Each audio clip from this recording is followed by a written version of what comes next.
Welcome to the Bobby Moore Stand. My name's Gary, and this is my Monday morning look back at what happened on Saturday. If you like what we do in this channel, please can you subscribe to the Bobby Moore Stand on YouTube, give the video a like because it really helps us, and hit the bell notification icon. And this is quite a difficult video to make, like the one on Saturday night was, to be honest, because we got given a bunch of hope last week at Newcastle. And I got to be honest, I didn't realise how much West Ham was still affecting me. I know I go to games, I go to a lot of games and stuff like that, but I like to think that I've stopped doing this thing where I go to football, we lose, and it depresses the fuck out of me. But unfortunately, it still does. And it also, conversely, it makes me happy when we win. And I was elated off that Newcastle game, not just because it was a win, which was good enough. It was the performance, the commitment, the organisation, players, everything was brilliant. Everything clicked. We seemed to be massively up for it and just enjoyed every minute. And then it gave us hope. And stupidly, we took that hope on board and we took it into the game on Saturday against Arsenal. Arsenal turned up in no mood to mess around. We turned up in no mood to put up a fight. And when you mix those two together, it's like oil and water, isn't it? It just, yeah, we were just not at the races.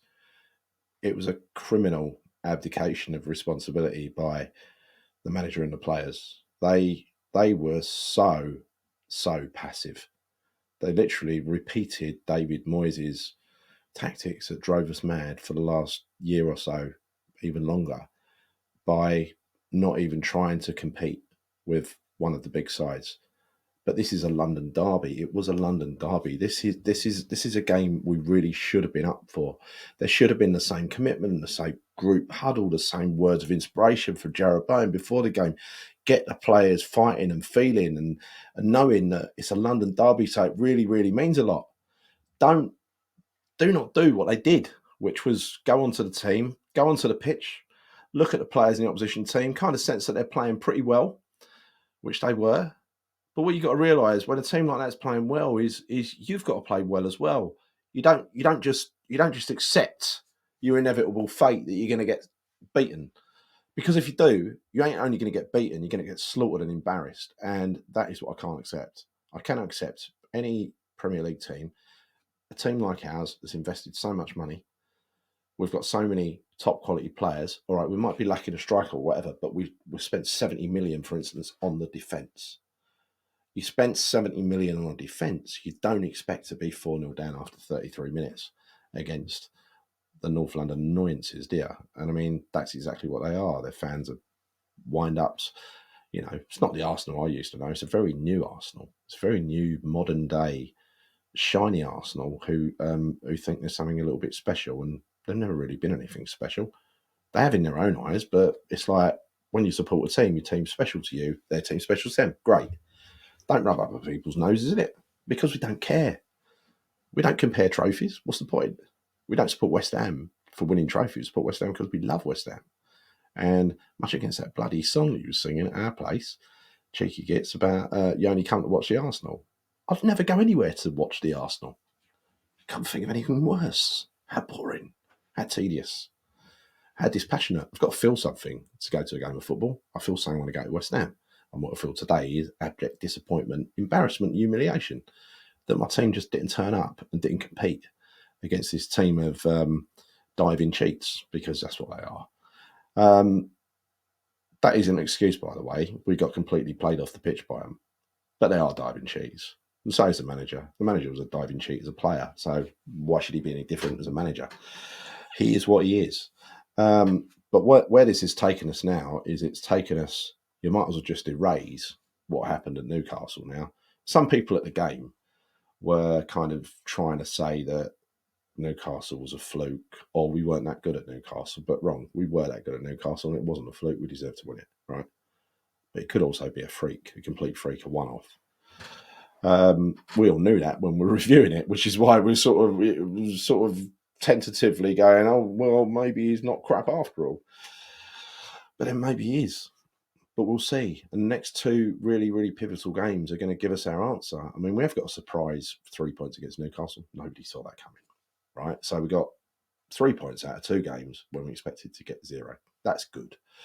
And now we've got 2 games coming up where, as Chris and I discussed on the Saturday show, we've got to take 4 points at the very least from these 2 games. 2 draws is no good. A win and a loss is no good. We cannot be losing to what would be relegation rivals. Leicester have now got Ruud van Nistelrooy in charge. His honeymoon period, I assume, starts now. That means we've got to be so up for this game away to Leicester on Tuesday, because they've got annoying fans who use clapsticks, and it's one of those off-the-shelf stadiums. Been there a few times. Don't like it very much. They put their mouthy teenagers quite close to the away fans, which is a bit of an irritant if you're losing. Having said that, I've never seen us lose there in the flesh. Chris is going; he's going to watch it in the flesh. I can't make it.